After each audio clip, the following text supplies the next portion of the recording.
Spectrovision Radio.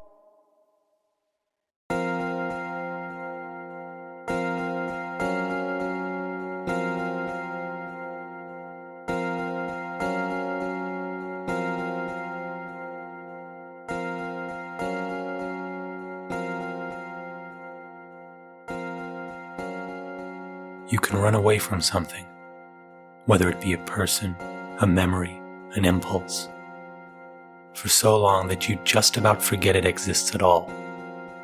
I can testify to that. You get so used to not seeing it coming for you, not seeing it getting closer and closer on the horizon, that you forget these things don't give warning.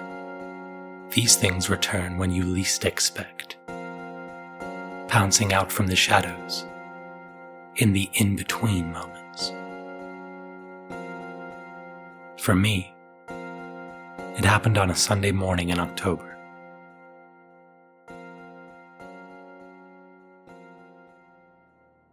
It started out normal enough.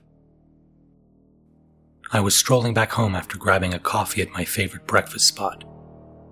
The sky was a solid gray, but didn't feel like it was going to give way to rain. And the breeze was just strong enough to kick up the red and brown leaves so they'd swish around your ankles as you walked. But then a piece of paper struck my shin. I shook it off, and as it floated on the breeze, I could just about make out that it was a blown-up photograph of a young boy. A few more paces down through the alley I routinely took as a shortcut home. I saw that the graffiti I'd become so familiar with had been partially covered by several missing child posters. I edged over a little closer to get a better look. I'm not sure how much of it struck me as odd in that moment, or whether I realized its strange omissions later. Beneath the picture of the boy, the poster said, "Have you seen this child?" And there was a number to call. But nowhere on it did it say the child's name, age, where they were last seen, or anything else.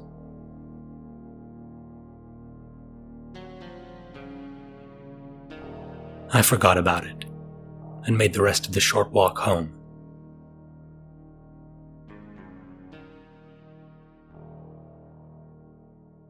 I was looking forward to a day of watching movies and maybe some reading. I was flicking through trying to decide what to watch first when there was a knock at my door.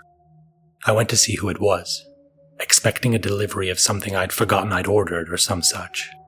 But I opened it to find an ancient-looking man, hair and beard long, white, and messy, in a way which didn't fit with the pristine, dark three-piece suit he was wearing and leather briefcase he was carrying. He peered at me through round spectacles for a moment, as if taking me in. "Señor Navas, necesito hablar con usted." I was stunned. No one had called me by that name in a long, long time.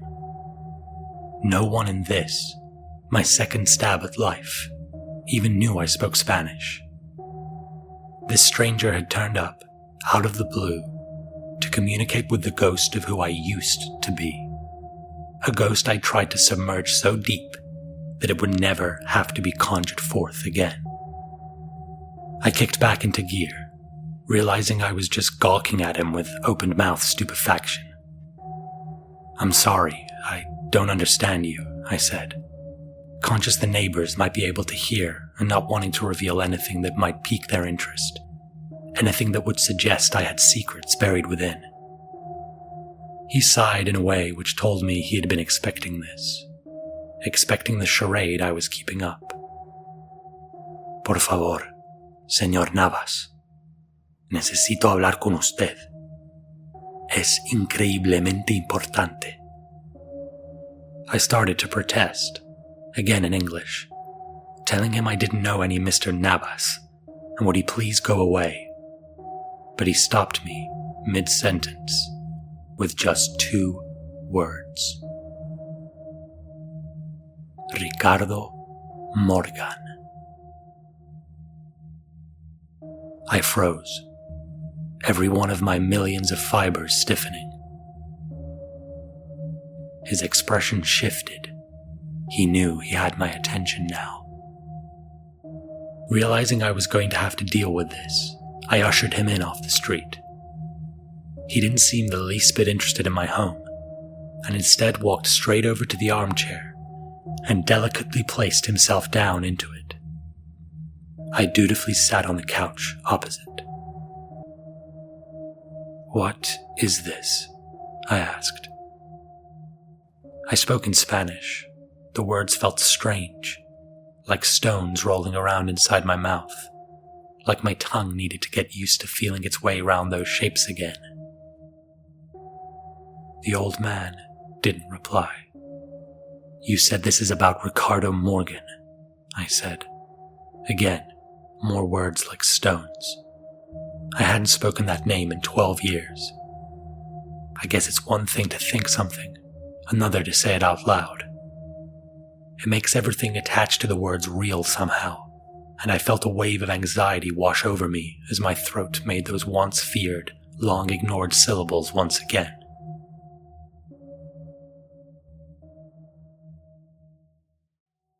Ricardo Morgan had been the leader of a sadistic cult that had lured my cousin into its clutches. Unbeknownst to him, it was a trap, and he was killed along with 7 other people as part of some sadistic ceremony. Ricardo Morgan. As if it were an incantation, the images I tried so hard to confine to a lockbox in my mind all came bursting out of it with the utterance of his name. The strange symbols painted in blood, changing color in the flickering candlelight. The chanting followers kneeling in deference to their leader. And my cousin, not yet dead, being mutilated by Ricardo Morgan in ways I didn't even know were possible. My testimony at trial had been credited as the thing that got the guilty verdict that sent him down for life. Not long after, I'd moved north of the border, relocated to Montreal, and started over. A life where no one knew the horrors I'd seen. A place where I wasn't associated with that darkness by default.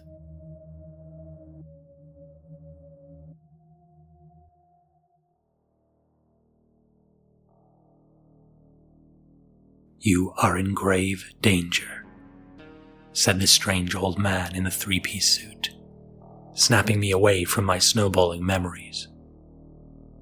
"I knew Ricardo Morgan in prison, and he's coming for you." I took him in again. "You say you knew Ricardo in prison?" I asked. He nodded. "Then you should know he died in prison 10 years ago," I said. Again, he nodded his head.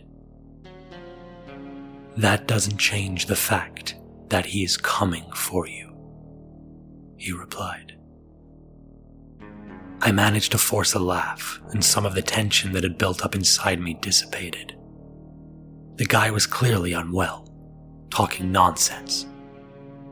I thought he was going to tell me that some relative of Ricardo was out to avenge him, but instead, it was just reassuring, inconsequential nonsense. "So you know dead people don't come back," I added, practically unable to hide my smirk. He sighed, and I saw a definite flash of anguish, some emotional pain pass across his face. "But they do come back," he said.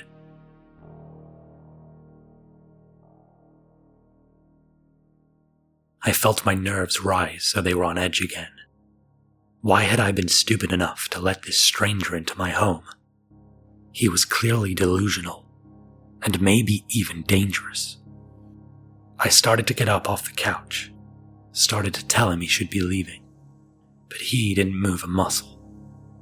Instead, he just sat there staring at the space in front of his face, not making eye contact with me. "I know all this," because I killed him, he said. And the way he died was precisely so he could come back. I froze. The old man was now looking right at me. He asked me if I was aware how Ricardo had died. He was stabbed in prison. They never figured out which of the other inmates did it, I said. The old man nodded again. He explained that Ricardo had asked him to kill him, that Ricardo had spent 2 years preparing a ritual called the 22 Sacraments. Its purpose was to transport his soul into that of a child born at precisely the same time as his death.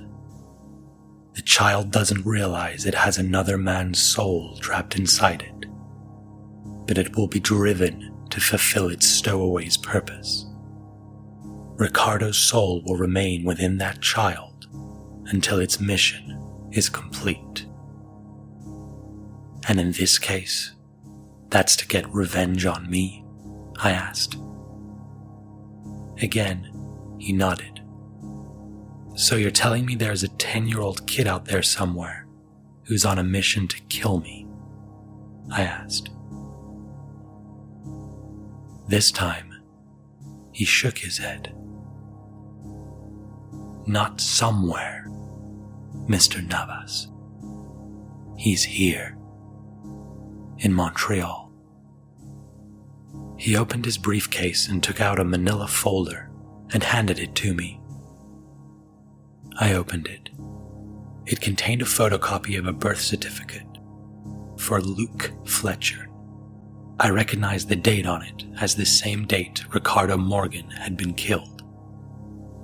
I thumbed through the rest of the file. It contained medical records and a photo of what looked like a perfectly innocent 10-year-old boy. I lingered on it. I recognized the photo. It took me a few seconds, but I realized it was the same one I'd seen on the missing child poster when I'd been walking home that morning. The old man told me he'd plastered them around in every location he'd managed to track the boy to, and that his latest tip had confirmed the child was nearby. I've been trying to follow his movements for some time, he said. At the back of the folder, I found a collection of more stills. Some appeared to be from security cameras.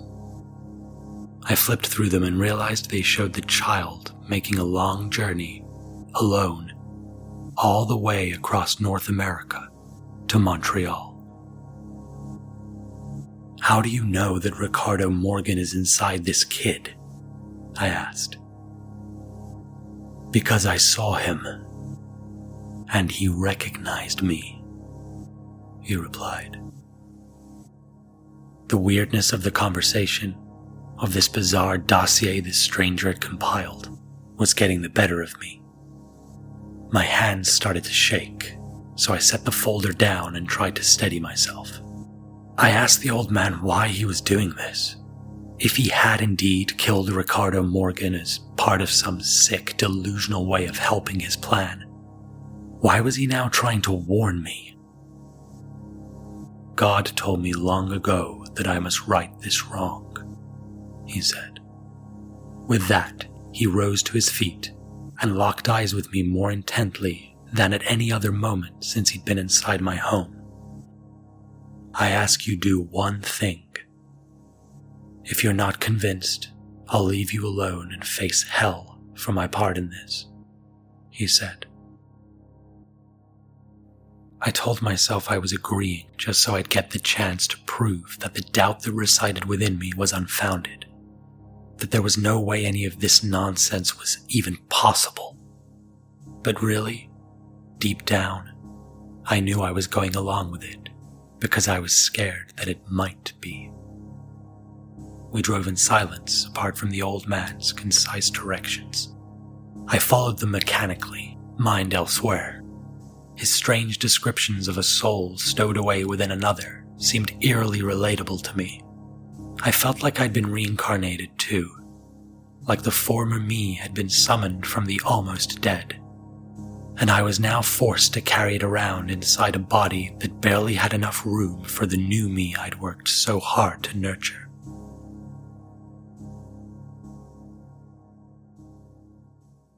We'd been driving for around 45 minutes when the old man asked me to pull over and kill the engine.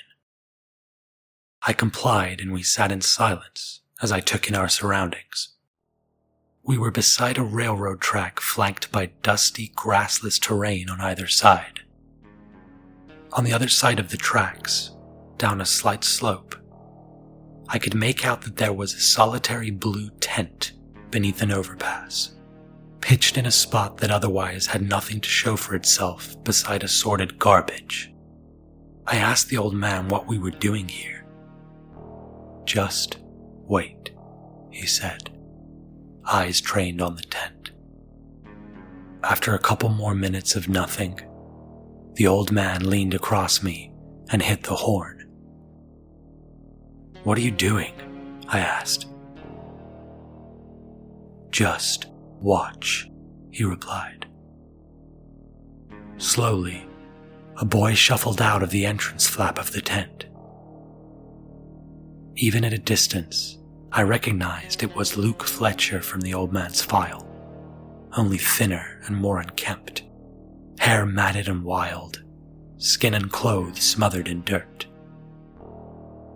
Seeing him in that state, living in filth beneath an overpass, everything inside me shifted, fear turning to pity.